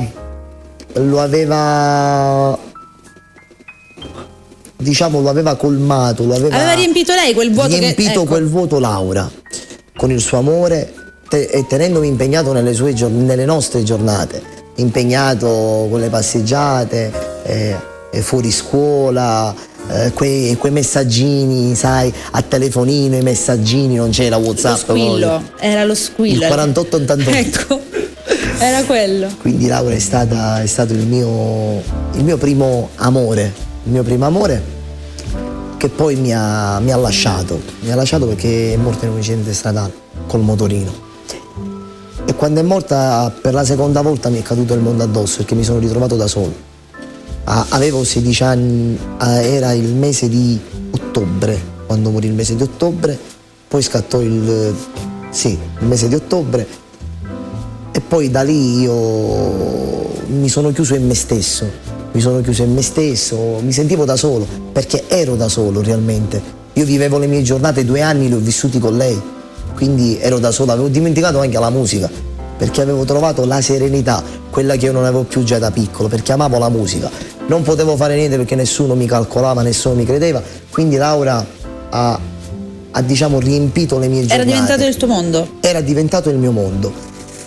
Lei poi non c'è stata più e mi sono portato questo peso, perché avevamo litigato da piccolini, giusto, cose da ragazzini, avevamo litigato e lei di sera prese il motorino, perché è andata da un'amica a studiare, perché lei studiava, a differenza mia non facevo niente, prese il motorino, ebbe un incidente stradale col motorino e lì per la seconda volta è finito il mondo intorno a me. E tu non pensi mai che lei è accanto a te, magari a proteggerti? Io penso che se qualcosa nella mia vita è cambiato, forse è stata lei, che se è vero esiste un'altra vita, io sono molto credente, se è vero esiste un'altra vita, è stata lei a cambiare la mia vita, come la stava cambiando nella terra.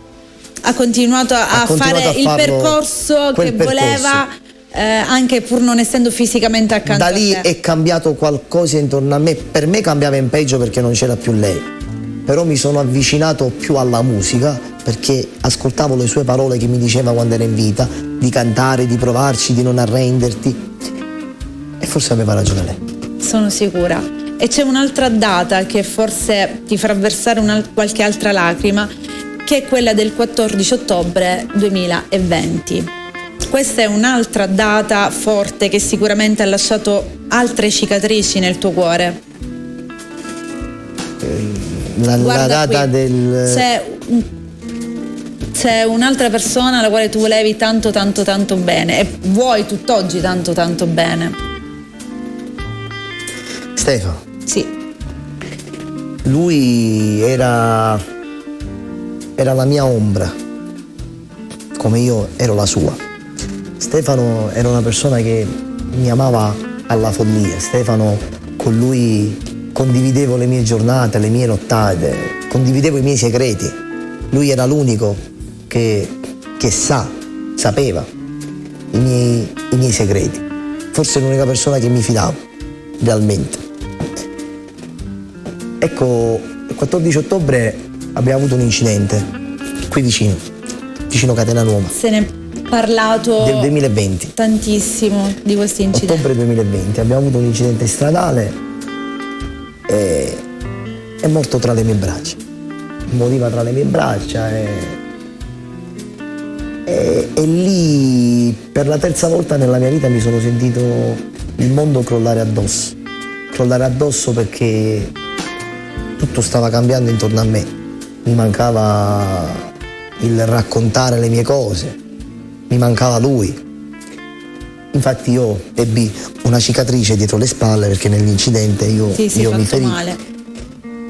E mi hanno detto, dice, se vuoi, dice, la cicatrice la possiamo togliere, dice, facendo un intervento speciale, dice, anche facendo un tatuaggio sopra si può togliere. Forse è questo il mio tatuaggio che me lo ricordo. Io ho detto, questa cicatrice grande che ho dietro la schiena non la toglierò mai, perché Stefano lo porterò sempre con me, sopra le mie spalle, come lui mi portò sopra le sue spalle per diversi anni, per diversi momenti e per diversi problemi, perché un problema mio era il suo. Sì. Ecco, è giusto che questo peso me lo porto io. Resta là. E lui rimane insieme a me. perché togliendomi la cicatrice è come se cancelli un pezzo è come suo, se lo porti... se io cancello quel momento, è come se io cancello Stefano. Invece ogni volta che lo penso e magari sto sbagliando in qualcosa, mi giro dietro le spalle, mi guardo e dico: io sono qui vicino a te, non ti abbandono. Mi ha dato la forza perché ho continuato la mia vita, difficile continuarla. Perché, quando si perde qualcuno che perché si vuole. I pensieri, quando una persona ti muore tra le braccia, sai, è una cosa molto brutta, che poi non è la prima persona. Non è una persona ti muore tra le braccia, è quando soprattutto si ha qualcuno che si vuole particolarmente bene. Che ami, il bene che ami. Lui è uno che diceva sempre: io ti amo come i miei figli e io per te morirei. Lui per me ha dato la vita, perché in un certo senso lui era con me.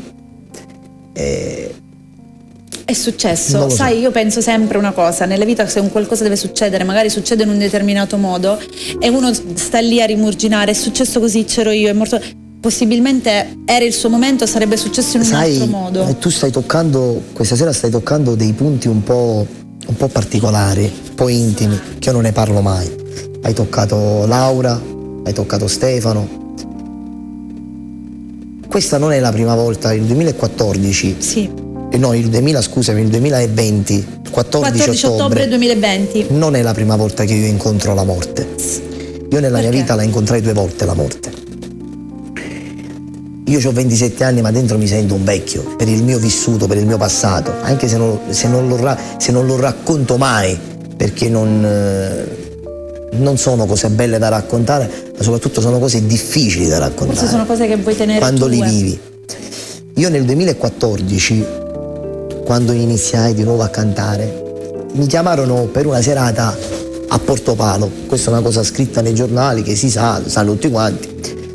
Mi trovai a cantare a Portopalo. Sì. Io allora non avevo un gruppo, una squadra, quindi ero con il mio tasserista, il mio vecchio tasserista, e ci recammo verso Portopalo. Incontro questa famiglia che io non conoscevo, io conobbi giustamente in quell'occasione, nella serata. Incontrai la mamma e il figlio. Incontrai la mamma e il figlio e mi ospitarono a casa loro. Di sera c'era il compleanno della moglie e loro avevano organizzato questa festa per la moglie di questo ragazzo, il figlio di questa signora. Mi sono cambiato, mi hanno ospitato, come d'altronde ti ospitano quando ti danno la serata. Alle volte dice: me lo dai il piacere di venire a casa, ti offro un caffè, ci facciamo 2 foto con i nipotini. Che anche è giusto. Allora io ero agli inizi, da solo, che cantavo da solo, e praticamente questa signora mi ospitò a casa sua. Non conoscevo nessuno e praticamente mi fece la doccia, mi sono preparato. Dice: reghiamoci al locale. Daniele, fai una cosa, siccome il mio tasserista si doveva andare a preparare, doveva montare la tastiera, le solite cose. Dice: non posso portarti con me perché sennò ti vede e finisce la sorpresa. Dice la signora: non ti preoccupare, lo porto io insieme a mio figlio, che mio figlio c'è il piacere che tu entri con lui mano in mano e dice, e canti insieme, dice, e canti vicino a lui, che lui fa questa sorpresa alla moglie. Va bene. Salgo in macchina con la mamma e io gli dico al figlio: mettiti avanti tranquillo. Dice: non ti preoccupare, mettiti avanti con mamma. Dice: io mi metto dietro. Arriviamo. Quindi eri in macchina con loro? Ero in macchina con loro. Arriviamo proprio a destinazione. È stato un attimo. È stato il primo attimo più brutto della mia vita, è più lungo e più brutto. Mentre posteggiamo, lui mi dice, la mamma se lo ricorda molto bene, lui mi dice: a mezzanotte è il compleanno di mia moglie, ti raccomando, dedicagli una bella canzone da parte mia e digli che la amo tanto. In quell'attimo si affianca una macchina insieme ad una motocicletta e sparano. Arrivano una raffica di proiettili. Uccidono quel ragazzo in macchina insieme a me e insieme alla mamma. Io mi trovo in macchina, questo è successo a Portopalo, Lui si chiamava Paolo Forestieri. Quanti anni avevi, scusami? Avevo io 18 anni. Ok. 18 anni appena compiuti. Lo dico perché ci sono scritti, ci sono i giornali, la sanno tutti, questa storia, la sanno giustamente chi è del posto, sa la storia, anche le forze dell'ordine, perché poi le forze dell'ordine mi hanno chiamato, perché certo, eri un testimone, ero un testimone oculare della situazione, quindi lo sanno loro. Però allora non diventò, diciamo, questa cosa, perché io non ero quello che sono oggi, quindi sono notizie vecchie, sono cose vecchie. Ecco, quindi tu lì potevi comunque rimanere ucciso. Morire, perché loro, o forse perché Dio ha messo la sua mano e li ha fatti sbagliare, o forse perché Dio ha voluto che io rimanevo in vita, o forse perché doveva andare così. Hanno ucciso questo ragazzo di soli 26 anni, si chiamava Paolo. Hanno ucciso questo ragazzo e mi è morto davanti agli occhi. Mi ricordo una parola che lui disse. Io ero pieno di sangue, perché poi quando sparano gli schizzi di vetro volano, certo, arrivano in faccia e giustamente diciamo che ti portano dei piccoli queste sono cose che danneggiamenti. Queste sono cose che ti restano proprio addosso, che non dimentichi più. Queste forse sono le cicatrici più grandi. Le ultime parole che disse: c'è mia figlia, per favore non fatemi vedere così. E si è chiuso gli occhi. Queste sono cose difficili. Ecco, questa è stata la prima volta che io conobbi la morte con gli occhi. Una paura terribile, perché dirti che non ho avuto paura. Un ragazzo di 18 anni che si trova in una confusione di proiettili, ragazzi, è la cosa più brutta. E poi nel 2020 quando ci fu, stavo rischiando di morire, che se ne è parlato e riparlato. Chiudiamo argomento tristezza adesso. Basta tristezza, basta tristezza. Ritorniamo al sorriso e parliamo di musica, perché ormai stiamo arrivando alle battute finali. Allora, tantissime serate, ok? Si gira l'Italia, si gira l'Europa. Quando viene a Catania un concerto, quando lo dobbiamo fare, Daniele? Allora, parliamo di cose importanti. Ecco. Adesso parto in Germania. Ecco, ok. Parto in Germania, avrò una tournée in Germania. Sì. Ci sto pensando per Catania, perché Catania merita un grande concerto mio, soprattutto ho la voglia di ritornare a Catania perché sarà una magnifica serata, quindi molto presto farò una data in Sicilia. E la farai a Catania? E principalmente la farò a Catania. Prepariamo i pullman che ci organizziamo da tutta la Sicilia e ci trasferiamo a Catania per il concerto che stiamo aspettando, perché non ti vediamo, tra pandemia e situazioni del genere non ci vediamo. È passato un po' di tempo, quindi adesso è l'ora che ci vediamo. Ecco, tra tutte le tue ultime domande, ultime due. Tra tutte le canzoni che hai scritto, qual è la tua preferita? Non del nuovo album, perché quello te lo chiedo dopo. Prima, c'è una canzone che preferisci tra tutte quelle che hai fatto? Sai, le mie canzoni sono tante. Quindi quando le scrivo io dico sono tutte belle. Se ti devo dire una canzone che particolarmente mi sta al cuore, è una canzone che possibilmente ha avuto meno degli altri. Ed è sempre così. Sempre? Come fai a non capire che ti amo? Ok, ho capito. Stella. Ed è bellissima. Come fai a non capire, Stella, regole d'amore? Quindi è più di una. Più di una. E nel nuovo album ce n'è già una che preferisci di più rispetto agli altri? Ce ne sono due molto particolari. Belle. Allora, facciamo una cosa, ancora l'ordine dei brani non si sa di come usciranno nell'album. Io la so ma non la dico. E così come capiremo qual era la canzone. Allora, una che racconto la mia storia, ma non è la solita storia che tu racconti. Sono molto azionato, sicuramente sarà una cosa che si rispecchieranno tanti, è molto azionata. È un'altra che mi metto a nudo i miei sentimenti. E noi curiosi di sentirla. Ultima domanda che mi è arrivata, perché prima ti ho detto ne parliamo dopo. Parliamo di giornalisti. Giornalisti, perché appunto l'abbiamo detto prima, ne sono state dette tantissime, di tutti i colori, neomelodici, anche sul tuo essere personale è stato detto di tutto. Io prima mi hanno ucciso direttamente. Ecco. Hanno fatto un'immagine di me che non è. Non esiste. Allora, ti spiego una cosa. Allora, io parto dal presupposto che i giornalisti hanno diritto alla parola del giorno, perché i giornalisti sono la notizia della nostra vita, della nostra città. i giornalisti raccontano, hanno un loro diritto e un loro perché. Però c'è un però, alle volte esagerano, perché come io quando scrivo una canzone e faccio un video e cerco sempre di far funzionare, certo. Ci gioco, normale. Anche quando faccio qualche scena un po' più spinta, perché ci devo giocare nelle visualizzazioni. Ecco, è un po' la stessa cosa. Loro aumentano e non si rendono conto, non tutti i giornalisti, ma alcuni non si rendono conto che danneggiano. Perché vanno a colpire la quando persona. viene un assessore, quando tu vai a fare una festa, ok? E ci sono degli articoli e tu ti presenti, Daniele De Martino, l'assessore, sì, facciamo Daniele De Martino, che sia Mary, che sia chiunque essi sia. Va bene, c'è sempre l'invidioso di turno dietro le spalle. Assessore, ma chi sta facendo venire? Guardi questo articolo. L'assessore che non segue possibilmente la musica neomelodica e legge Daniele De Martino, la mafia, non mafia e questo e quello. L'assessore non è che si va a documentare chi è De Martino, Daniele, certo. che è un bravo ragazzo, non ha a che fare con nulla e sono dicerie, oppure perché si è trovato magari in un contesto di lavoro, non gli interessa. In quel momento sta leggendo tot è quello che e si basa sull'articolo. Però non capiscono che poi ci vogliono le prove, ci vogliono i fatti, perché dire un conto, fare, approvare è un altro. Quindi non crediamo a tutto quello che scrivono i giornalisti, anche se hanno il diritto di farlo, alle volte esagerano e non si dovrebbe, fare. Condivido. Me ne sono dimenticata quello che vuoi. Una e poi ti libero perché abbiamo fatto anche un po' tardi. È bello, dobbiamo replicare questa bella cosa. Bella questa intervista però. Molto bella. Non l'ho mai fatta così. E nemmeno io, mi è piaciuta. Parlando sempre di musica, hai duettato, abbiamo parlato di Francesco De Leo, Vezzosi, insomma hai duettato con tanti artisti e anche tanti nomi importanti. Qual è quella che particolarmente ti è rimasta?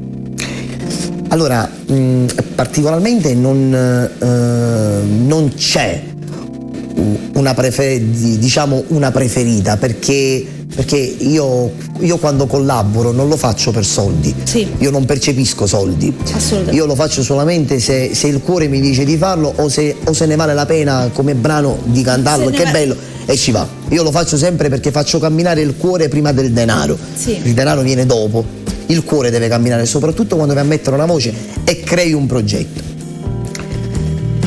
Una ragazza molto, molto timida, ma soprattutto per la sua timidezza, una ragazza che ammiro sempre e particolarmente ci sono legato, è Noemi Mesto.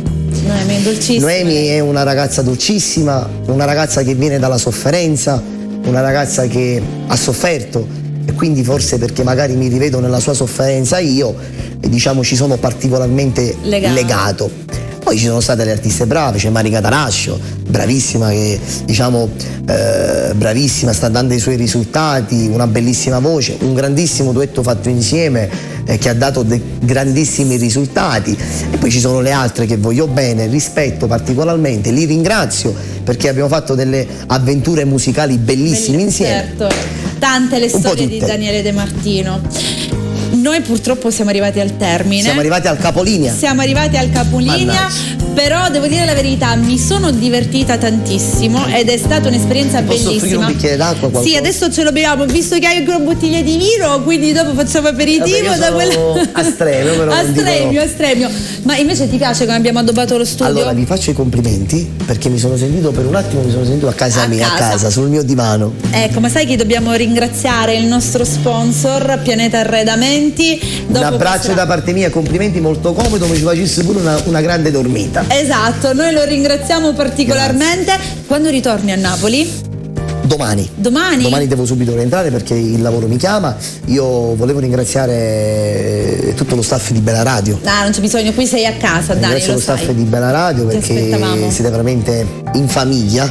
Questa è la cosa che vi fa vincere, l'unione familiare.